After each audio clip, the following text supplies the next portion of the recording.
And welcome to the Dave K Show. Good afternoon, wherever you may be. We're glad to have you join us. And once again, we are broadcasting from the beautiful banks of Foster River in beautiful New Roads, Louisiana. And we're coming at you from the third story of the beautiful and historic Julian Pardris Arts and Museum Center. We're over here on the third floor, overlooking this beautiful river out here. And hope everybody's having a great day today. We have a very great episode coming up today. We have a special guest that's going to help us out along the way in our daily travels, commutes, and our general goings around and everything.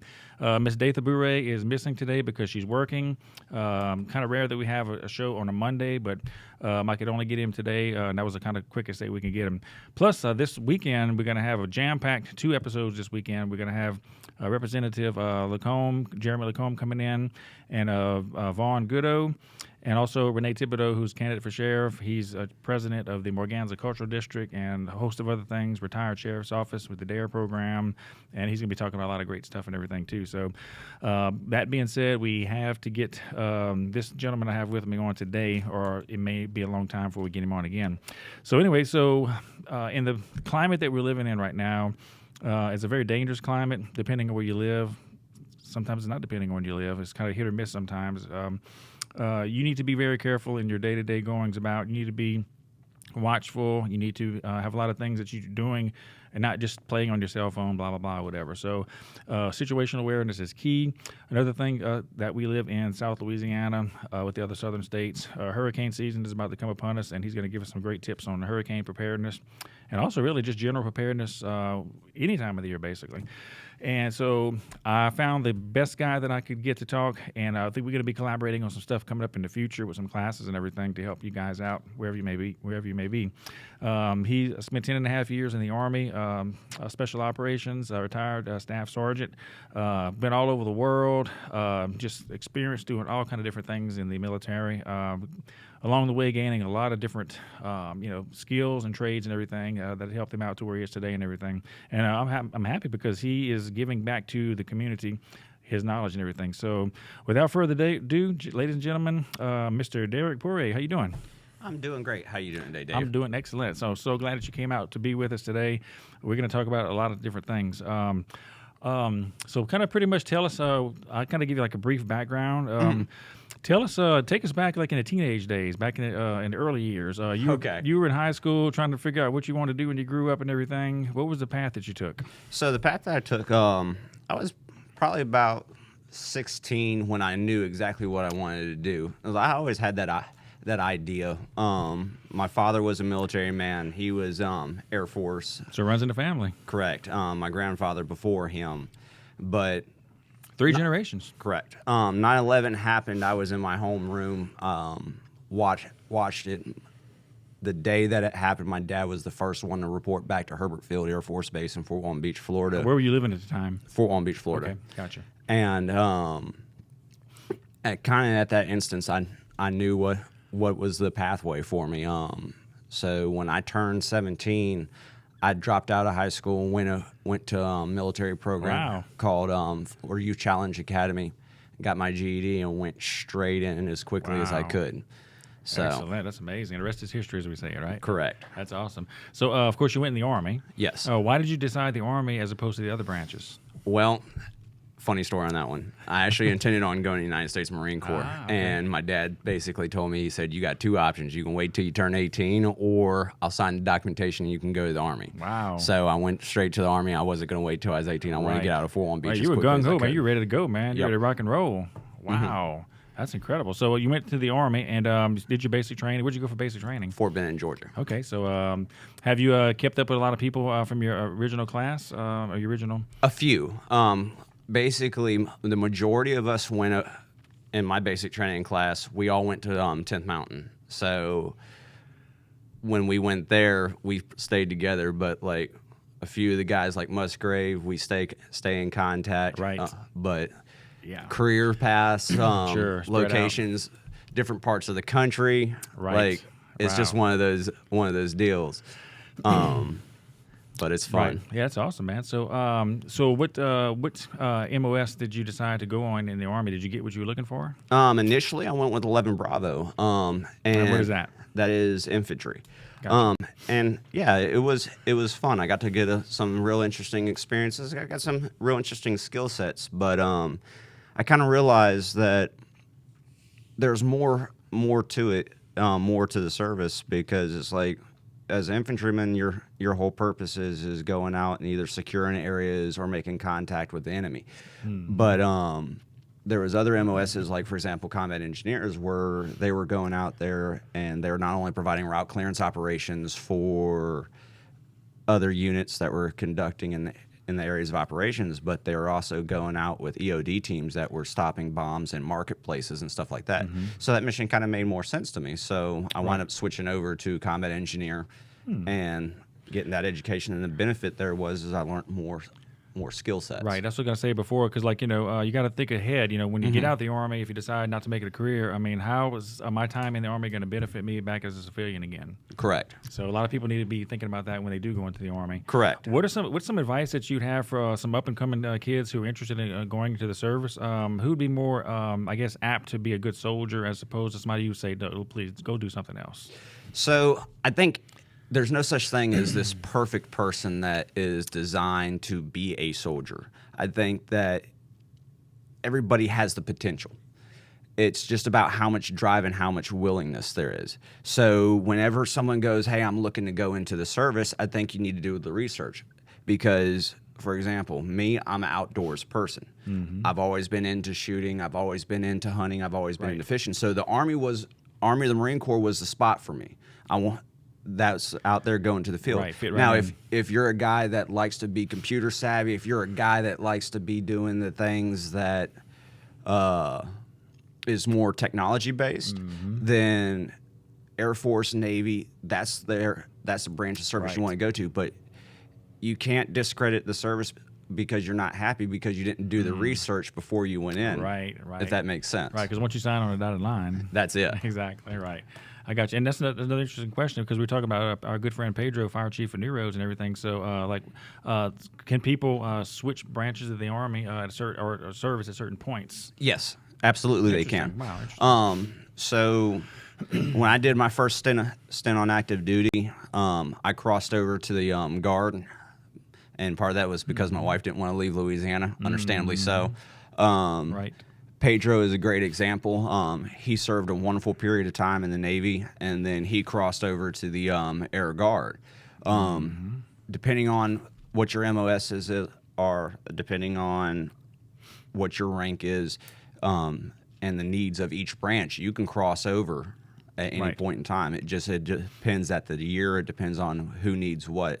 Yes, because it goes on manning. That's great. So, you would, I guess, encourage people who are interested in getting into the military and that are in high school right now, because, like you said, you have to make something out of these people. You have to mold them into, from a kid to a soldier. Correct. So, pretty much anybody that would want to go into the service, you pretty much would recommend that they do that if that's what they want to do. If that's what they're motivated to do, and if that's what they want to do, I'd absolutely recommend it, because me being a kid, I would not be where I'm at today without going into the service. Right. And some people's motivations are they're just trying to do 3 years so they can get their college. Right.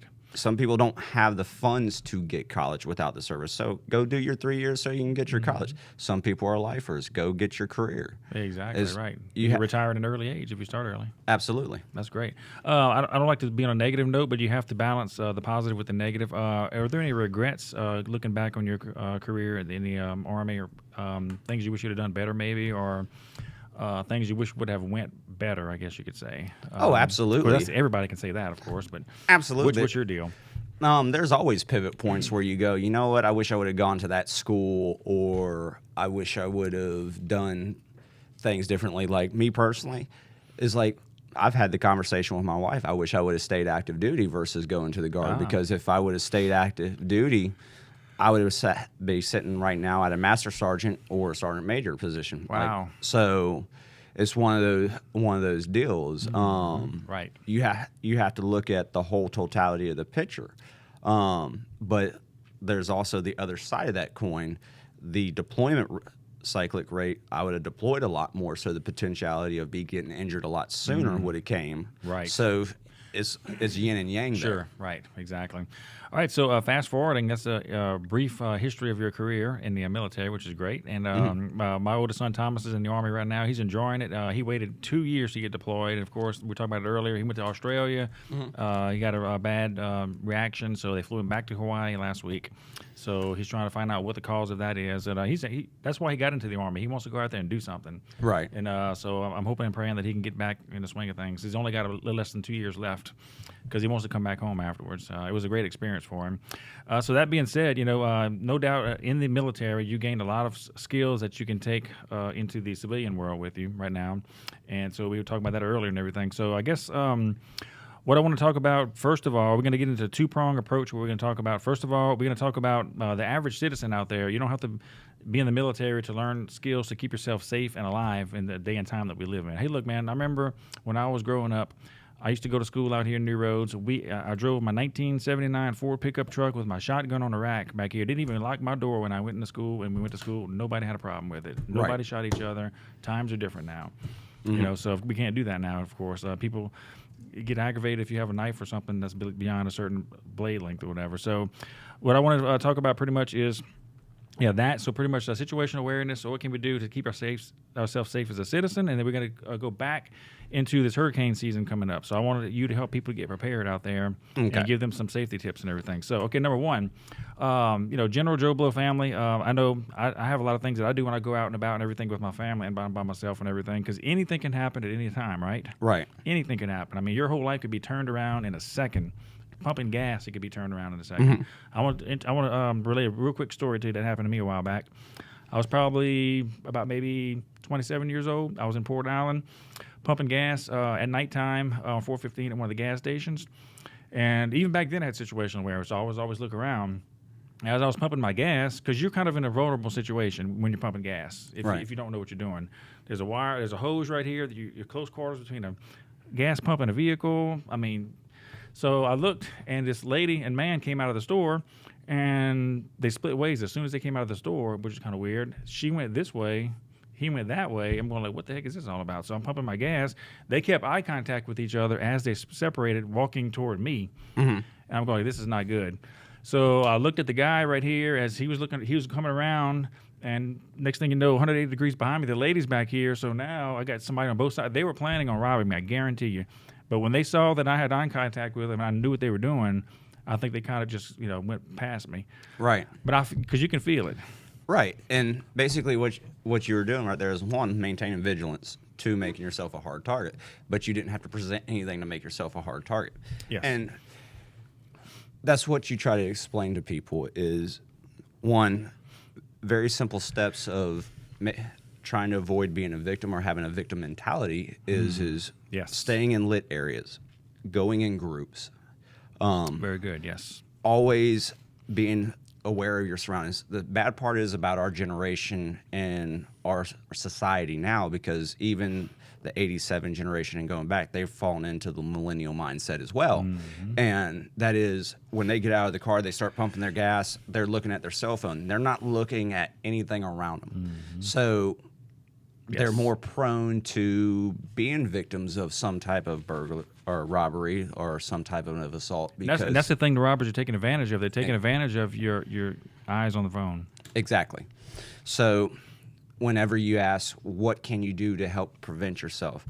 First thing and foremost is actually be self-aware of all your surroundings. That will mitigate a good percentage of anything because they're watching you to see what you're going to do. The other thing is go to some type of self-defense class so that you can go out there, and if you are presented with something, that you know how to deal with it. Yes. I see something that myself, and I'm not sure if you've had a chance to talk with Lieutenant Stringer, but we talk about this all the time. People go through the CCW courses, and they'll finish that, think they're good to go, and then they never, ever, ever pick up that gun again until it's time to just do a little bit of a cleaning. Well, you have to be constantly skilled in your art form. Yes. You can't just expect in a high-stress situation to suddenly be an expert. You have to be proficient in your skill set. Go to the range, practice, discuss with your family what you're going to do. Have a plan. Like my wife, me and her, we have a code word.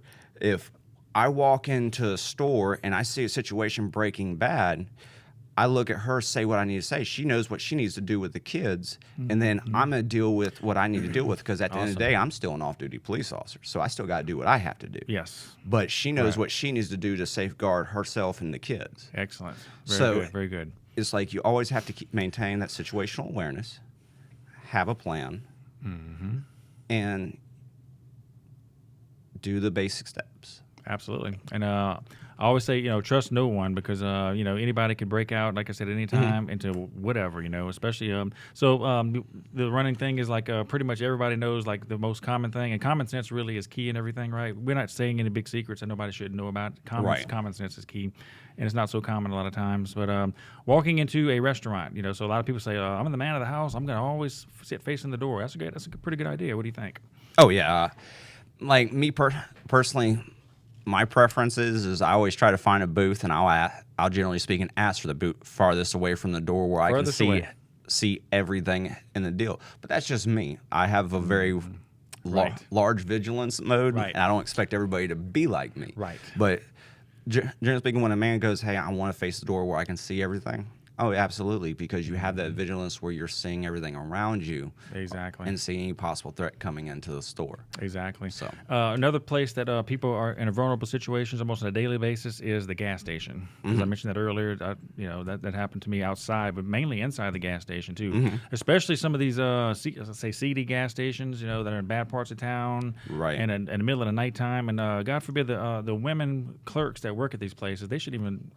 At least they should have some type of a weapon or something under there. I feel so sorry for people working, and the workers that work over here, number one, because they see constant traffic coming in and out and everything. And I always think to myself, because working on the ambulance, we go to the gas station every single night, and a lot of people that are in the gas station that'll look at us, we have a uniform, so immediately they think we're law enforcement, but then they realize quickly, oh, this is probably an ambulance crew right here. They're harmless or whatever. But we always get that jump when we walk in the door because we have the uniform on, but then it's a sigh of relief when they see it's an ambulance. But it makes you wonder, too. It's like, so when you go to a gas station, I feel very vulnerable when I'm not working as a citizen, because you get in line with about 5 or 6 people. You still got a couple of people behind you. You got some people in front of you. And I'm just real uneasy. And I always think, what would happen if somebody pulled a gun or something? You got to kind of take it as it comes, I guess, right? Right. Take it. What are some tips or some things to be mindful for when you are in a gas station or similar area? To be looking out for? Read people. Okay. So read people. That's very good. Be able to read people. That's something that you can practice doing. Actually, people need to go people watching one day and try to read people. Yeah, absolutely. Be able to read people. So like you're in a place. Generally speaking, people are going to give cues. Like if they're getting ready to rob something, they're going to have that nervous look, or they're going to have a little bit of sweat, or they're going to have that blank stare. Maybe hands in the pocket or something, or not necessarily hands in the pocket. Sometimes, but it's like generally speaking, you can tell when somebody's in a good mood. You can tell when somebody's angry. You can tell when somebody has something on their mind. But the first few steps of doing threat assessment is being able to read somebody's demeanor, read their body language. And if you don't have a warm and fuzzy about the situation, and you're with your family, and obviously I'm talking about the average Joe, walk away from it. Go to a different gas station. Make a phone call to your police department. Hey, can you send a unit over here to this gas station? I think there's something getting ready to go down. I'm on duty for 12 hours. If you send me over there for a suspicious person, I'm perfectly fine with that. I'd much rather you send me there for a suspicious person than me getting a freaking panic alarm saying that it's being robbed. Exactly, right. Yeah, stay one step ahead if you can. Exactly. And we did have, kind of take us back recently in your memory, we've had some robberies over here in New Roads, a nice little town of New Roads. We've had some gas station robberies in the past. Correct. And can you remember any details about those, or have you responded to any of those? I have. Generally speaking, all of them have happened at night. They've happened at different places. And the thing is all the convenience stores, they have changed their mentalities. They've making themselves harder targets. They don't allow people in at night anymore. Yeah, lock the doors. Yes. They lock the doors. You work the windows and stuff like that. They make themselves harder targets. And that's what you have to do as a person. You have to make yourself a harder target as an individual. Right. Exactly. Perry Lambert, he puts on a class through the sheriff's office, a woman's self-defense class. Yes. Take those types of courses. Take Yes. those opportunities. If you have community resources that offer it, get it. Absolutely, yes. Knowledge is power, man. That's right. Absolutely. That's right. Another thing, which I feel kind of unsafe a lot of times, the big parking lot. Have you ever, this is a rhetorical question here, have you ever gone into a store and forgot where you freaking parked? Oh, I've done that. I'm getting old. I do it all the time. And that, to me, it's almost like, I cannot find my freaking vehicle. Where's it at? And that puts me in a vulnerable position because I want to go straight to my vehicle, especially at nighttime. I don't be fumbling around in the parking lot trying to find my vehicle. And I don't have a button where I can make the horn go off, So what's some tips on that about, staying situationally aware in a huge, vast parking lot? Right. So may sound kind of stupid, but it's true, though, Oh, absolutely. Luckily, with new roads, our parking lots are pretty vast and well lit.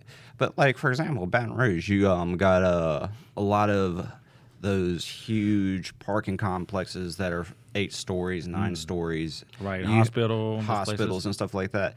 One of those deals is do a quick, and it takes a microsecond. We used to call it in the service R0525. But do a quick look around in your vehicle. Look up underneath it. Make sure that there's nothing that's changed from the moment that you got there. Because, like, you used to read deals about people hiding either just in front of your vehicle, just up underneath your vehicle to freaking carjack you or rob you. But the thing is if you take just a fraction of a second to pay attention to your surrounding, and everything goes back to paying attention to your surrounding. Yes. Then you can prevent not every situation, but I'd say a good portion of them. Right, reduce the probability. Right, correct. So so the thing that I told, because I try to find out why do I forget where I park.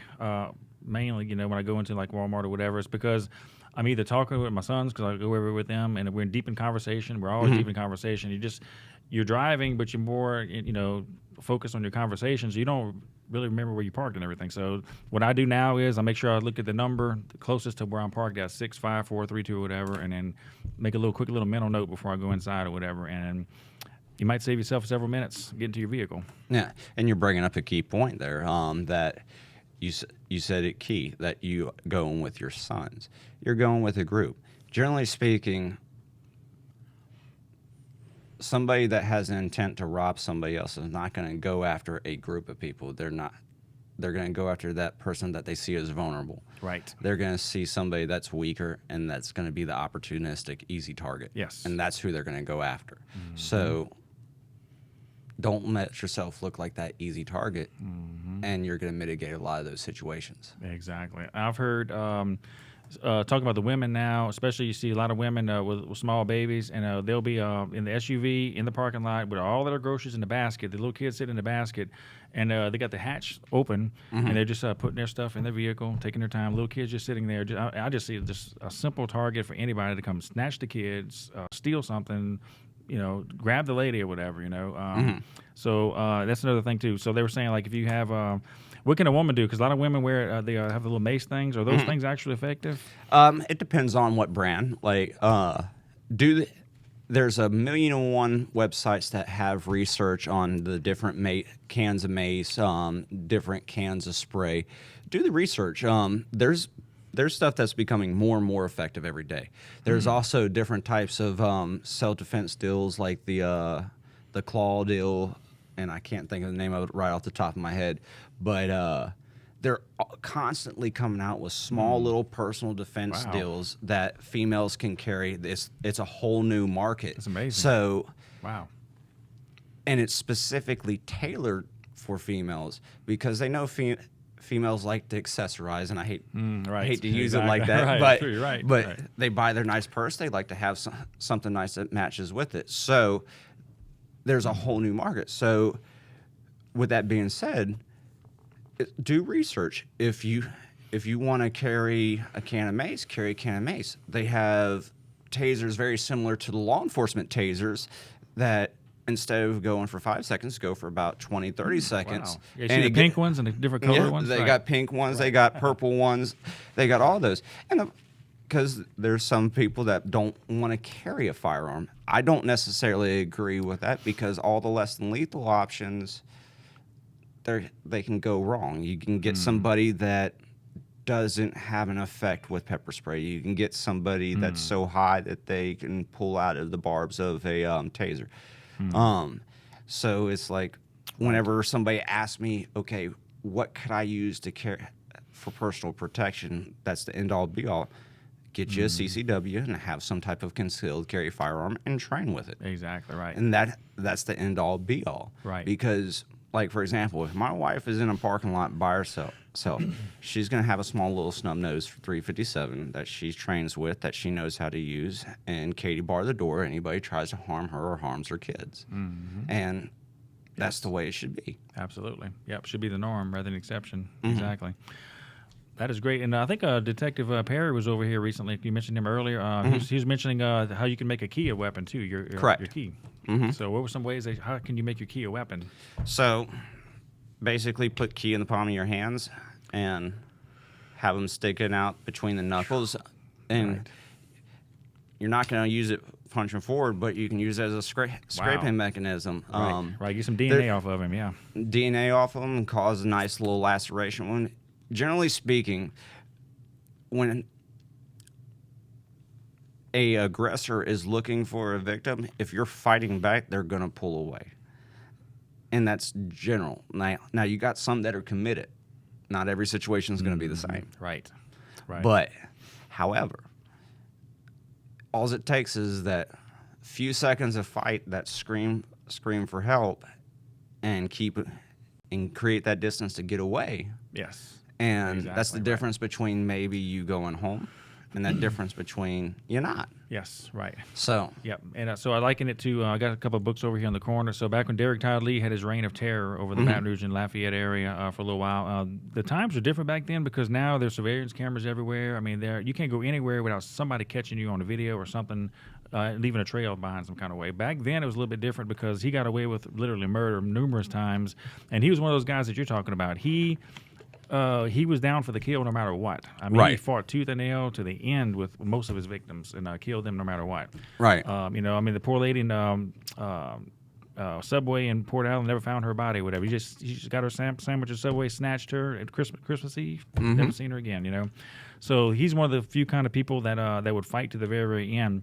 But I think criminals are trying to get smarter nowadays in the climate that we're in right now because they know with technology. I don't know what the percentage of homes. Most homes have some type of a surveillance system at their house. They can catch a car driving by. Yep. There's cameras everywhere. People have cameras in their cars. I got cameras in my vehicle. It's a beautiful thing. It is. It really, really is. So, so somewhere. If by some means that you do get injured or you get hurt or whatever, it's not too good for the people that did it because the chances are against them with the technology that we have these days. Right. So you're gonna get caught. 3 ways: either A, they're going to see you coming in, see you going out, or see you in the act. Boom. There you go. That's great. That's very, very good. Well, great. That's a very, very good first half of the show. Is there anything else that you want to kind of tie everything up with as far as personal safety before we go on to the good stuff here? Personal safety, just remember, I would say always be vigilant when you're out and about, especially if you're going in areas that you don't know. And then if you're looking at the options like CCW or any type of self-defense, don't stop with just getting a certification. Continue your training because it's just like us as law enforcement officers. Our training doesn't stop just because we went to the police academy. It's a constant revolving cycle because we have to keep our proficiency level up. All those skill sets are perishable. So So marksmanship is key. Just having a gun can be useless. Marksmanship is key, especially under stress. Right. So like you said, practice is the name of the game for sure. And you need to be familiar with the weapon that you have, right? Correct. So, because different weapons operate differently. You could actually shoot yourself if you don't know what you're doing with your own weapon. So, yeah. So, okay, that sounds great. So that was the first half. And now we're going to go into some fun stuff, what I consider the fun stuff, because I love this kind of stuff. We're going to go into, and we're not going to say prepper, so to speak. I guess technically we were talking about prepping, whatever, but it's a general term that should be used for everybody, because every single person in this city, this parish, in this state, in this nation should have some type of preparedness going on for whatever may happen. Right. Well, I think that the term prepper has a stigma to it that doesn't need to really be there, because if you go all the way back to the 1800s to now, everybody had a self-independence, and that self-independence came from being prepared for what was coming, rather it was canning goods or whatever. So Be good. So it's one of those deals. If you think about it, For what was coming, so that can fill in the blank. yeah, for what was coming. Rather, it was a hurricane, snowstorm, fire, any type of natural disaster, civil disorder. Back in the Indian days, Indian raids. Insert the disaster. So for us here in Louisiana, our biggest deal that we have to deal with, and it comes every summer, is we have to start preparing for hurricane season. So Right. It's a hit or miss, as we know. Yep. Some seasons we luck up, some seasons we do not. And, some people go, well, I don't have a whole lot of money. Well, understand that. But if you take $5 a pay period and get a couple cases of water, if you get a little bit of first aid throughout the year, you'll have you a good kit by year's end and then be prepared for the next year. Absolutely. That's a good point. It's just one of those deals. Whenever it comes to prepping, I can talk to you in detail about my preps. Like, I keep at least 6 cases of water, and that's enough for, like, for example, the cases that I have, that's 24 gallons in each. Or yeah, And that'd be for a family of your size, of course. right. That's 24 gallons, and that's my wife, my child, because I got my Juliana staying with me, and myself. Now I accept the fact that 9 chances out of 10 I'm going to be gone. So Yeah, doing what you got to do, right? doing what I got to do. Right. We've stocked up our fair share of food because the 72-hour wait rule is real, and we'll go into that here in just a little bit. Yes. At a bare bones minimum, I guess you could say, right? Yeah, bare bones minimum, 72 hours. Right. And real quick before you go on, touch on this base. You know the rule of threes or whatever. It's a 3 days, 3 weeks, and 3 hours. I think it is. Like, is this correct? Like, Yep. The most people can't go 3 hours of intense, harsh climate before something happens to them. Right. Then we got the 3 days of 3 days water, and then 3 weeks without food. Right. So, Generally speaking. and you're 100% on the ball with that. So basically, what it's saying is like, especially in Louisiana is a great example. We have a horrifically brutal, humid condition. Within 3 hours, without any type of running water, you're gonna feel it. You go out there and you try to clean your yard after the hurricane's case in done point. passed, and you don't have running water, or they put a notice out because the water you can't clean it. And you Wow. haven't prepped yourself out to have bottled waters ready for that situation. Wow. See. Then you're going to be in a bind. So that's why I say you have to prepare yourself. Right. Amazing. Yeah. Yep. Get your phone. That's cool. Just Yeah, that's my bad. you're a popular man. But the 3-day rule is how long your body can go, the average person. Now, there are some extreme cases, but the 3-day rule is the average of how long you can go before your body completely gives out. What they used to teach us in the military is try to go as long as you can on the first day without tapping into your water resources, because you have a minimum amount of water resources. You have a minimum amount of tablets that you can reacquisition water or purify your water. So you basically do you consume your water at a certain rate. And I'm drawing a blank on that actual terminology right now. Yeah, that makes us acclimatation or whatever. I think they Correct. call it. No person can be acclimatized or whatever to conserve water. We all need water at certain points when our body starts Correct. going down, right? And like you're saying, that point is Water rationing. Water rationing. There you go. There we go. Right. Exactly. So it is a lot of temptation to just start drinking your water as soon as you feel a little bit of thirst. But like you said, kind of hold off and everything for sure. Yep.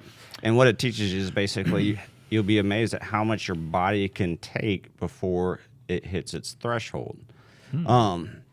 So your body does need, I think, 6 cups of water a day to be at full sustainment, but it can go a little bit less before. So if you're in a rationing situation, be conscientious of that. Right. 3 weeks without food is the max on average that the human body can take before it goes into full shutdown. So here's the issue with most people in most households. Most people in most households, they only load out a week's worth of food. And the food that they load out, the first time the power goes out, it's gone. Right. So minus your ho-hos, your bonbons, your chips, your cookies, that's all you got. So Exactly. whenever you start talking about... Which is not really food anyway. No, not really. Right. So when you start talking about what type of foods you look at for prepping, you go, okay, rice, beans, the things that don't need any type of electricity, that I can go make a fire in my backyard, throw a skillet and a top on top of it, Right. and I can start cooking it and sustain myself. Exactly. It may not be the most pleasant, because this is not a pleasant situation right now. Sure. We're all living a little bit uncomfortable. But guess what? There's going to be food in my stomach, and there's going to be nutrition going into my body. Absolutely. Yes. Yep. That's a good one. So that's Right. that's one of the deals, and it goes back to the number one point: money. How much does an average bag of rice cost? Right. Not that much. Not that much. No. If you pack up a couple of those, Store it well. store it well, you'll be about it. perfectly fine. Exactly. I agree with that 100%.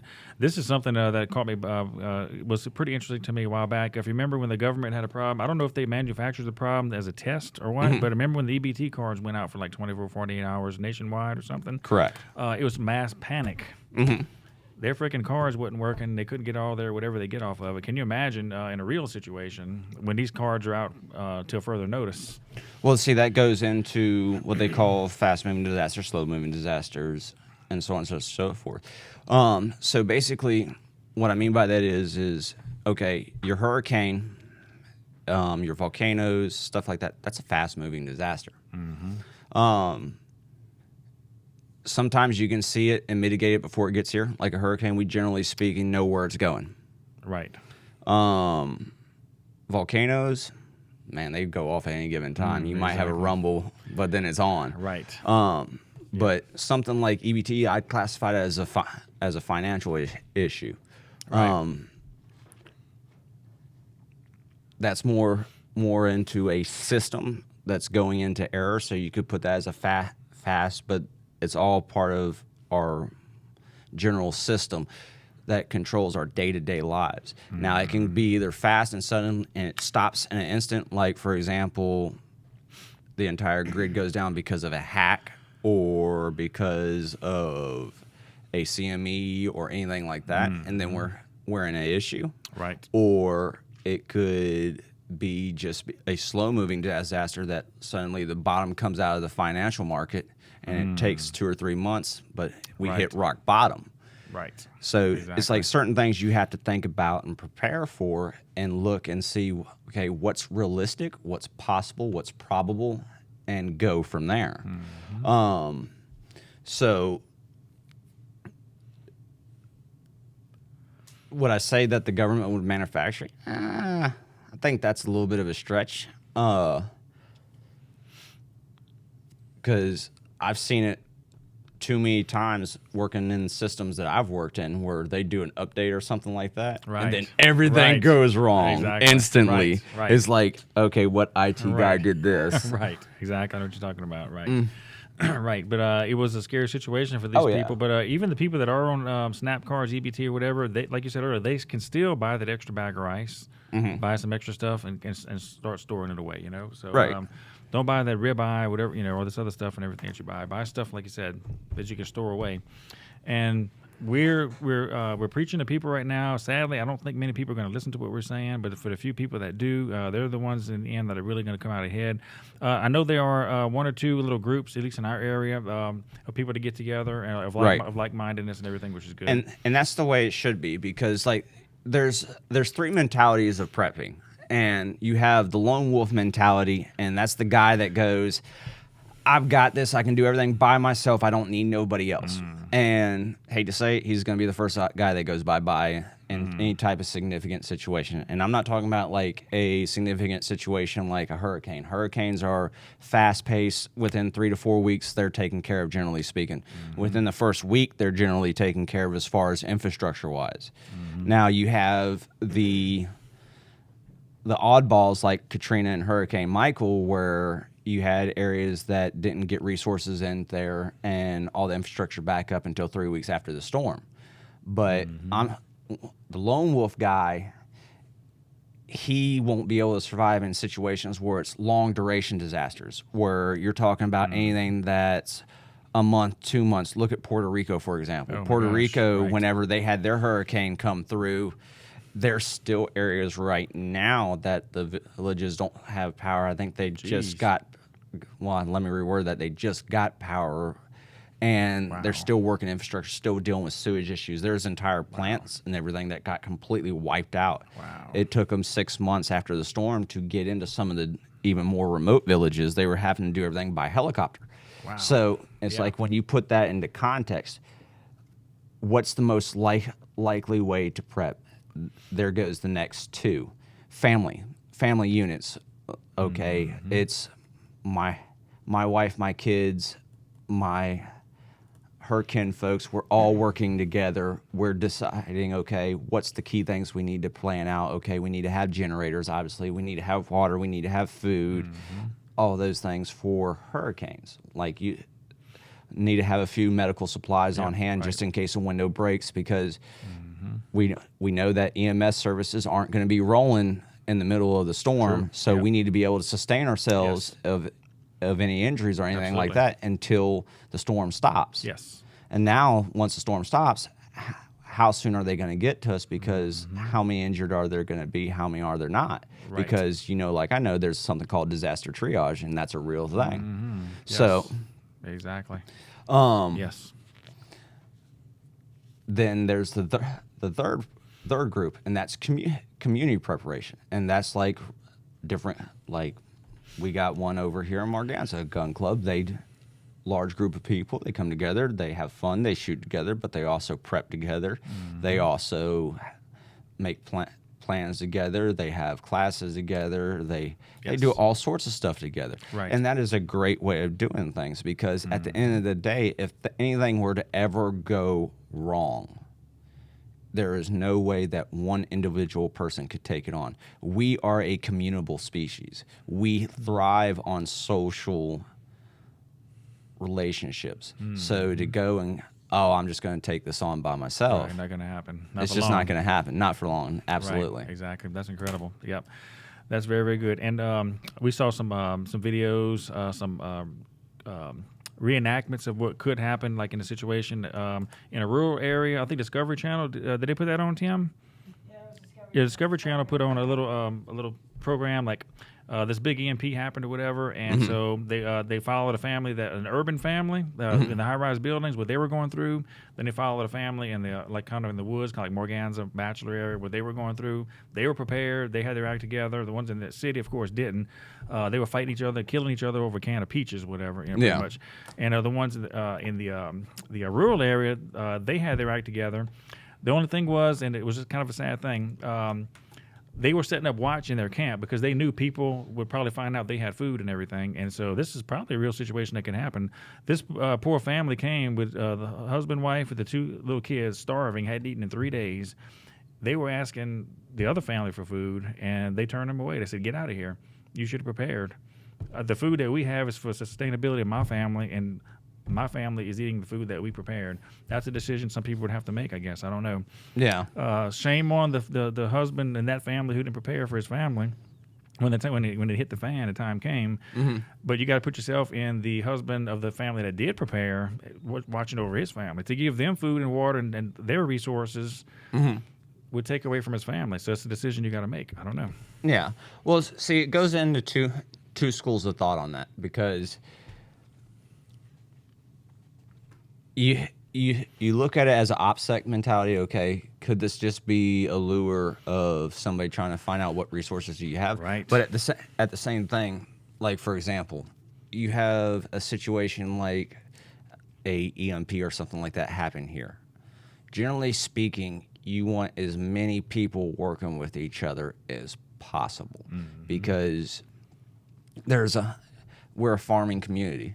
Well, guess what? All those machines and everything else, they're not going to function without the gasoline. Yeah, so big paperweights. They're big paperweights. Right. So we're going to need as many manpower to plant as many things to keep everything cultivating and everything for at least our area. So it's like when it comes to community is the key when it comes to surviving major events. Yes, it is. And that's what I'll tell anybody. Like, you know, you have these shows like The Walking Dead. Walking Dead is a great example. Like, if you want to see what a long-term disaster would happen, take the zombies completely out of the picture. But you want to see what the psychological effects of how people would react. People are literally 3 meals and one bathroom break away from going into total anarchy. Yes, they are. And that's just the reality of it. So it's like, if you have a well-niched community, a well-niched plan, and a well-niched and coordinated society that's in your area, whenever everything else starts breaking down around you, you can go back to those core values, rather it's going to your local churches, rather it's going to this, that, or the other. Right, like when you said the word win. Right. And it's just that reality. That's awesome. That's great. And I know our church is real big on that too, you know. And a lot of churches are. Some churches aren't there yet, but the church is a great place in the community for that kind of stuff to be started, you know, because they have the facilities, they have the seating arrangements. A lot of times they have the kitchens and the cookware. Even though they're not might be cooking in conventional means, they still have the facilities to handle a large group of people. Right. So that's very good too. So I would encourage, just like you, I would encourage you to find a club or a group in your area of people who are like-minded skills and they want to get together and learn off each other. And a lot of times you got to be voted into these groups because they don't just let anybody in. You have to have kind of vetting you, right? So you may or may not get in this group depending on who you are. Right. So because they want to find out what your motives are. They want to find out what your motives are. If you have a criminal background, stuff like that. It's just like, are you a good person? Who are you? Like, where do you come from? What are your intentions? Because at the end of the day, 99.9% of the prepping community are not these crazy right-wing fanaticals that the media tries to paint out. Most of the guys that I've ever met that have been in the community are very patriotic, constitutionalist kind of guys or gals. Some of them are very democratic kind of gals or guys that are just concerned about one thing, taking care of their family and making sure that if there's a situation, whether it's hurricane, whether it's a fire, in the case of Florida, or whether it's any other type of disaster, like people don't realize we sit on the New Madrid fault line. So if they don't think that earthquakes are real in Louisiana, oh yes, they are. Yes. So it's like, there's a whole propensity of different disasters. It's like you don't have to go to the 17,000 conspiracy theories that some are conspiracy facts, some of them are just simply conspiracy theories. Right. You have to do your research to figure out which ones are which. Right. But there's 101 things that you need to worry yourself with and go, okay, if I just have a little bit of food stocked away, if I have a few candles stocked away, if I have a few medical supplies stocked away, I can be better off until things get right or till we can coordinate as a group in our community and get ourselves right. Because during Hurricane Michael, FEMA directors pretty much was like, we're not really here to help everybody. We're here to help what we can. And he made it very, very clear. Right. And it's like, yes. It's just one of those deals. Yep. So in other words, it was up to the individuals to help themselves. Right. Exactly. That's very, very good. And well, like I said earlier, it's something that we need to really expect sometimes in the future for something to go wrong. Like you said, it could be a hurricane. It could be something short-term, long-term, EMP, or like a CME or whatever, which is highly possible. And for some reason, the government just refuses to invest in the infrastructure to safeguard our electrical grid for some reason. Right. It is expensive, but it's not half as expensive as some of the other programs that are out being funded. Correct. So it makes you wonder what the deal is with that. But Yeah. So Yeah, that's a major thing. So it does make you wonder. Like, if I knew that I had a few things I needed to adjust over the period. Now, obviously, money is money, but if I knew that I had to change out certain capacitors to make things a little bit more hardened and safer, then that's what I would do. Especially living our day and age. Like, I think it was like 1813 was the last time they had a major one, and wow. Yeah. and when that one happened, we were operating off the Morse code lines. Wow. So it really didn't make a difference, did it? Well, it interfered with those. It made some of those lines pop and catch fire. Wow. It created fires all along the West Coast. But Wow. in that society, it wasn't that big of a deal because we really hadn't gone over to power yet. Right. And Right. So you're just operating off of steam railheads, just getting lines of communication back and forth. You had some lines of communication cut off. But flash forward to now, Right. where our entire society is based on satellite GPS communications, Right. power Wow. grids, because what people don't realize is you don't necessarily have to blow transformers on the ground to create an issue. You got a lot of those substations and everything else that rely on the GPS timing to communicate with everything. So right. all it takes is one little mess up in the whole system, and the whole system goes Gosh. kaput. Exactly. It's Wow. like we literally live every day on a razor's edge because we're so heavily dependent on the technologies that makes us comfortable. We have our phones that literally all we have to do is push one single button, and we have anything we want at our house. We go to our house and we push one button, and we have our house set to whatever temperature we want. We have the conveniences of all the modern amenities that we want. However, there's any point in time those amenities can go away. Now, how long will those amenities go away? It just depends on what disaster comes. So you have to prepare yourself Yes. for those struggles and those tough times. Absolutely. Nothing's guaranteed for sure. Our comfortable way of living is not guaranteed for any amount of time. Right. So correct me if I'm wrong. We talked about the CMEs, the coronal mass ejections. One has not hit the Earth, like you said, since the Morse code age or whatever. But from what I gather, is this true? There've been quite a few of them. They just weren't aimed. We weren't aimed in the right direction or something like that. They haven't. They hit, or we traveled through them as one, and they wasn't at the same level. They have different classes of flares, kind of like we have different classes of hurricanes or classes of tornadoes and whatnot. So when they do, like, I have this really neat app on my phone, and I track it down. Like, if anybody ever wants to get it, it'll tell you all sorts of interesting things. Interesting. What's the And app? it's called pulling it up for you. It's the Disaster Prediction app, and basically what it does is Disaster Prediction app.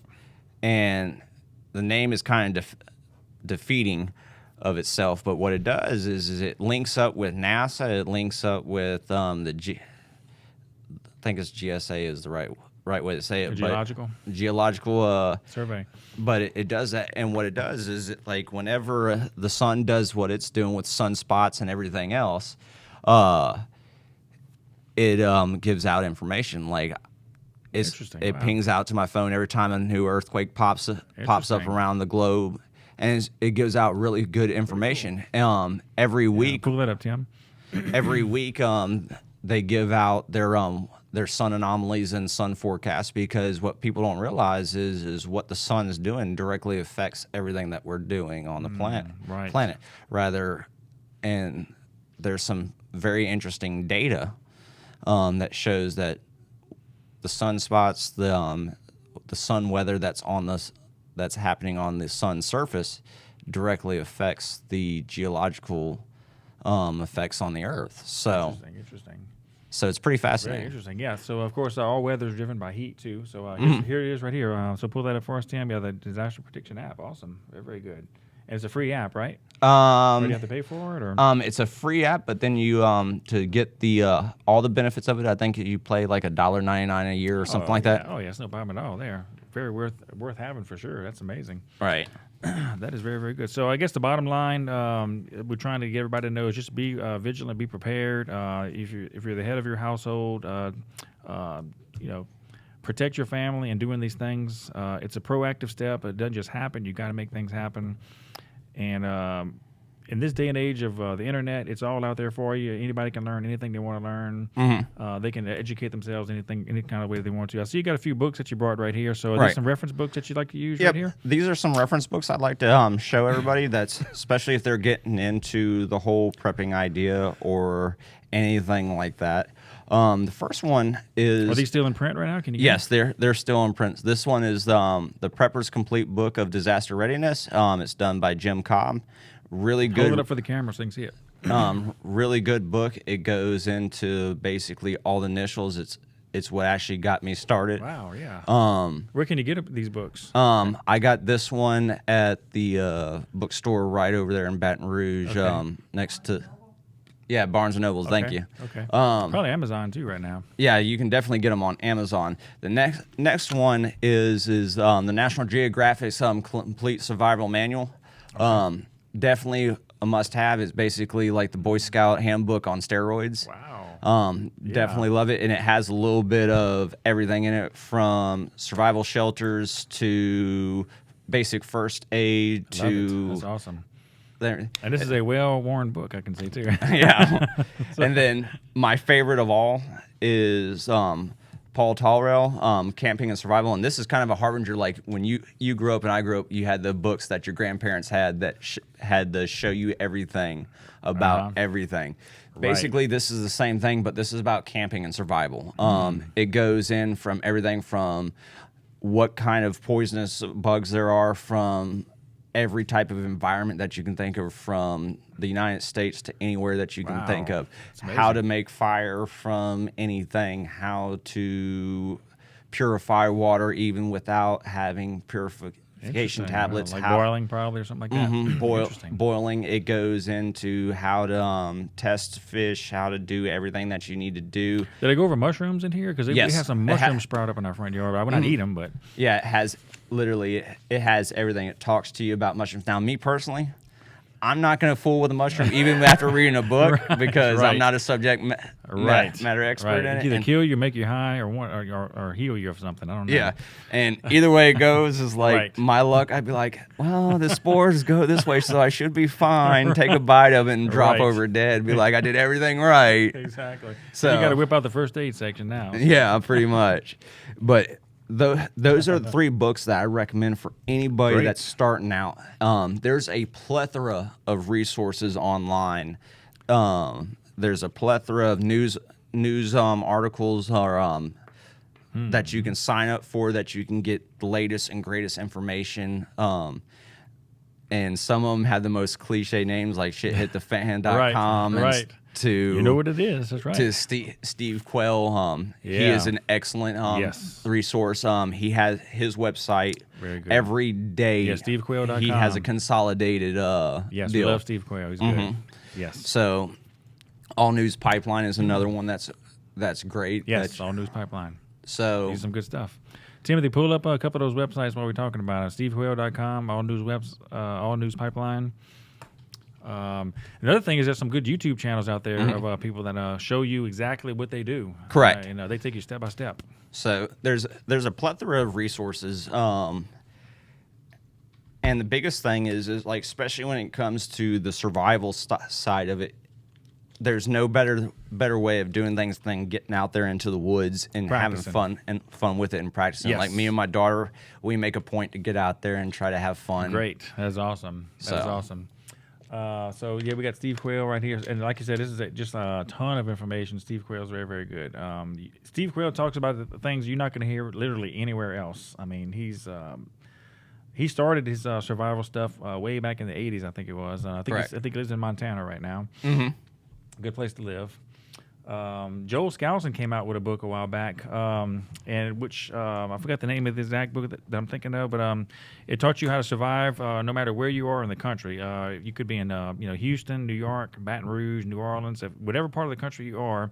You flip to that part of the book, and it gives you tips for your general location. And so, general guidelines like, wherever there's an interstate, like the 10 miles from the interstate are going to be like hot zones. If something happens, if all the traffic is stopped for whatever reason, people are going to start scattering out over the interstates or whatever system. Right. So a good place for you to live would be like more than 10 miles from an interstate or major artery highway. Right. And just different things like that, which is really, really cool. Oh, absolutely. Do you remember a while back? That's right, strategic location. That's right here. Yeah. So it tells you kind of where to get the heck out of where you are and go to a safe place, and where the safest places in America are when stuff happens. That's a very, very good book. If you remember a while back, it might have been during one of the hurricanes. I think it was. Something happened on the interstate or something where the bunch of people were trapped on I-10 somewhere for like 3 days. That was not the hurricane. That was the Baton Rouge flooding. The flooding, right? 2016, right. So what happened there? Remember that? That basically the waters, I think, between Denham Springs and Baton Rouge basically rushed over I-10 and blocked off their thoroughfares, and also hit right at the base of the bridge, the new bridge. So basically you had an entire area, and it goes back to having, and I have a bug out bag, and everybody goes, what's a bug out bag? Well, a bug out bag is having something that has at least 3 days supply of water, 3 days supply of food, and a little bit of medical supplies in it.